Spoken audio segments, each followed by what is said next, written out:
Hello. बहुत दिनों के बाद आज फिर से आया हूँ अभिषेक ऑनलाइन स्टडी पे। कुछ बेसिक प्रॉब्लम था जिसके कारण वीडियो अपलोड नहीं किया जा रहा था। आइए आज एक ऐसे इम्पोर्टेंट टॉपिक देखता हूँ जो पढ़ने में थोड़ा सा दिक्कत होता है। इसको आसानी से कैसे पढ़ा जाए, आसान तरीके से कैसे पढ़ा जाए, इसके बारे में हम लोग चर्चा करेंगे। और वो टॉपिक है सिंधु सभ्यता। सिंधु सभ्यता जो था उसका खोज कब हुआ, कहाँ कहाँ उसके स्थल हैं, उसकी चौहद्दी क्या कैसी है, ये सब मैं आज चर्चा करूँगा। तो आइए वीडियो को पूरा चालू करते हैं। आप सभी का अभिषेक ऑनलाइन स्टडी में स्वागत है। देखिए यहाँ पे एक भारत का नक्शा है जिसमें वो तमाम जगह जो है दिया हुआ है जो सिंधु सभ्यता के थे। आप अगर लूसेंट का स्टडी करते हैं तो काफ़ी फ़ायदा देगा आपको ये वीडियो। तो यहाँ से देखिए, अगर हम लोग चौहद्दी की बात किया जाए, मतलब ये जो सिंधु सभ्यता था उसके पूरब में कौन से जगह था, पश्चिम में क्या था, उत्तर दक्षिण में क्या था। तो देखिए जो पूरब में था वो आलमगीरपुर था जो पूर्व में है, यहाँ पे मैंने लिख रखा है। और पश्चिम में जो था वो था सुतकांगोडेर, ये पश्चिम में था सुतकांगोडेर। और उत्तर का जो था वो मांडा था जो जम्मू कश्मीर में स्थित था। अभी जो सिंधु सभ्यता है उसका महत्वपूर्ण स्थल, बहुत सारे स्थल ऐसे हैं जो पाकिस्तान में हैं, जैसे में हड़प्पा, सुतकांगोडोर, कोटदीजी, मोहनजोदाड़ो, बालाकोट, सुतकाहा, चनहुद्रो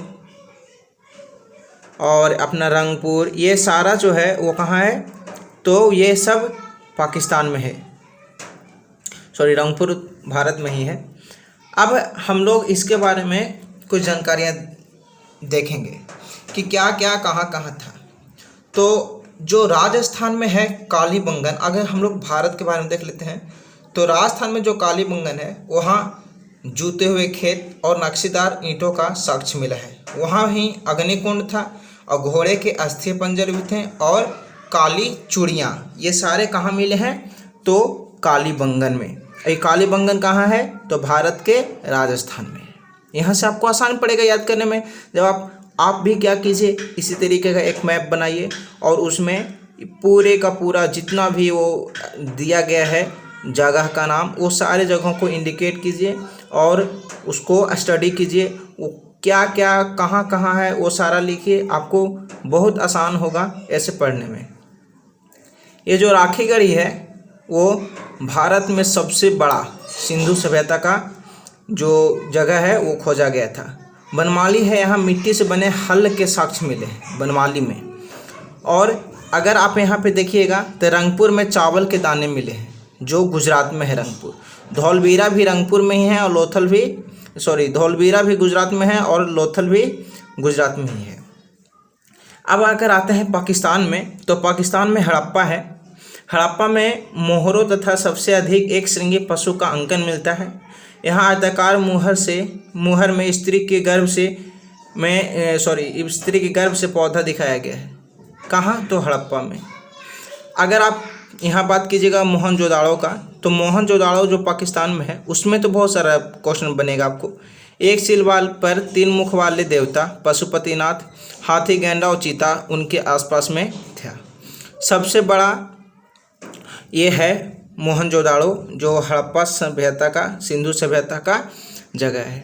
यहाँ नर्तक के कांस्य की मूर्ति भी मिली है।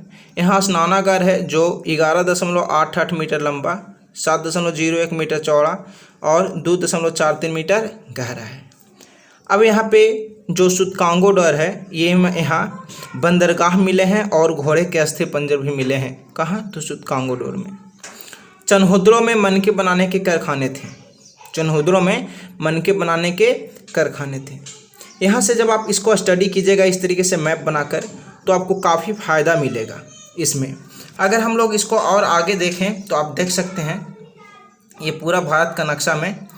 तो हम लोग अब दक्षिण में क्या था, तो दक्षिण में दाइमाबाद जो अहमदनगर महाराष्ट्र के हिस्सा है, और जो सिंधु सभ्यता है उसका दक्षिणतम भाग है।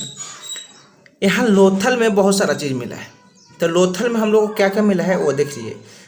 यहाँ बंदरगाह है, अग्निकुंड है, मनके बनाने के कारखाने लोथल में थे। घरों के द्वार मेन रास्ते पे इधर ही खुलते थे, बाकी जगह पीछे की ओर खुलते थे। चावल के दाने मिले हैं, घोड़े के अस्थिर पंजर यहाँ भी मिले हैं। लेकिन चावल के दाने सबसे पहले अगर कहीं मिले थे तो लोथल में, फिर रंगपुर में भी पाए गए हैं। ऐसा पाया जाता है कि चावल के दाने पहले लोथल में थे, उसके बाद रंगपुर में यहाँ से गया था। कुछ ऐसे भी चीज़ थे जो सिंधु सभ्यता, सिंधु काल में विदेशी व्यापार से होता था, यानी कुछ जो सिंधु काल में नहीं था सिंधु सभ्यता में, वो बाहर से ही मंगाया जाता था। जैसे तांबा खेतड़ी बलूचिस्तान ओमान, चांदी अफगानिस्तान और ईरान से, सोना Karnataka Afghanistan Iran, tin Afghanistan Iran, गोमेद सौराष्ट्र से, लाजवर्त मेसोपोटामिया से, सीसा ईरान से। ये सारे चीज़ें बनाई गई थी। आप इस तरीके का अगर मैप बनाते हैं और इस तरीके से एक ही पेज में पूरा सिंधु सभ्यता लिख लेते हैं तो आपको पढ़ने में सोच सकते हैं कि आपको कितना किफ़ायती मिलेगा, कितना। अपना बनाया हुआ एक अलग है, अब बुक का बनाया हुआ अलग होता है। आपको ये भी पता होगा कि सिंधु सभ्यता का खोज जो किए थे वो दयाराम साहनी किए थे 1921 में। और सिंधु सभ्यता का जो भी साक्ष्य है वो हम लोग को पता कैसे चला, वो कार्बन C14 एक पद्धति आती है, उसके अनुसार ये बताया गया कि सिंधु सभ्यता 2400 ईसा पूर्व से 1700 ईसा पूर्व के बीच था। अब हम लोग लुसेंट का जो महत्वपूर्ण टॉपिक था उसको अलग लिख लिए हैं, जो सिंधु सभ्यता से ही इम्पोर्टेंट है। तो आइए उसके बारे में कुछ देख लेते हैं।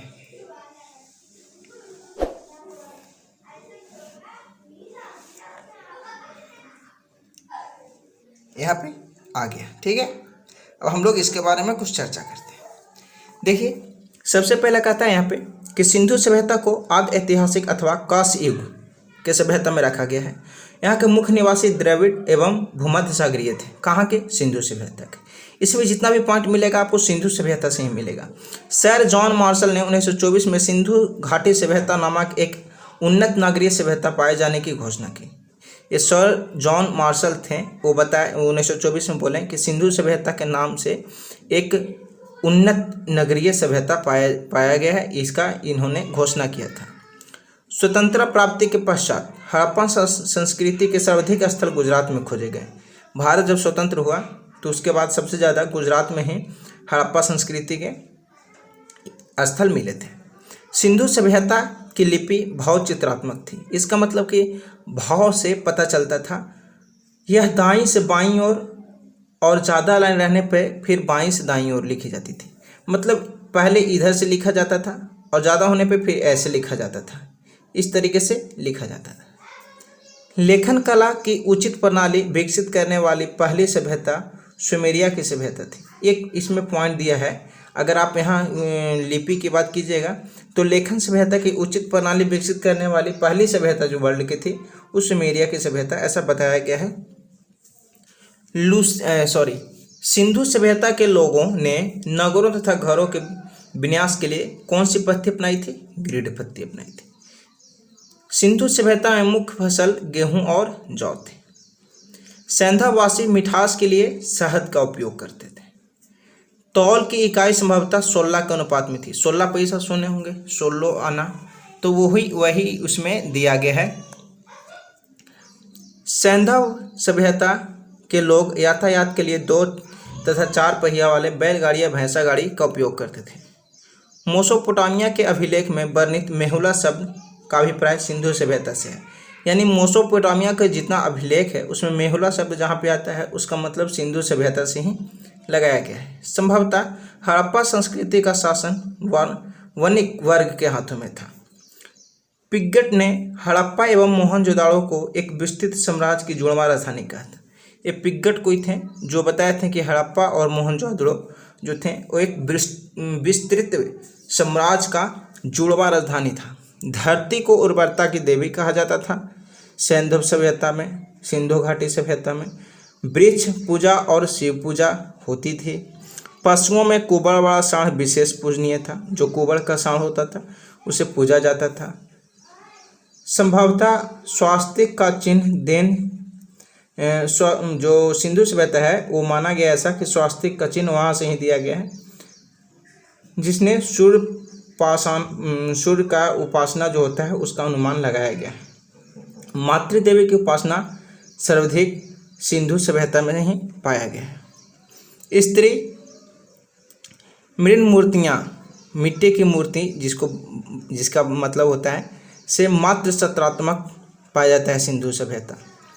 सूती तथा ऊनी वस्त्र का उपयोग करते थे और मनोरंजन के लिए मछली पकड़ना, शिकार, पशुओं को आपस में लड़ाना, चौपड़ और पासा खेलते थे इन लोग।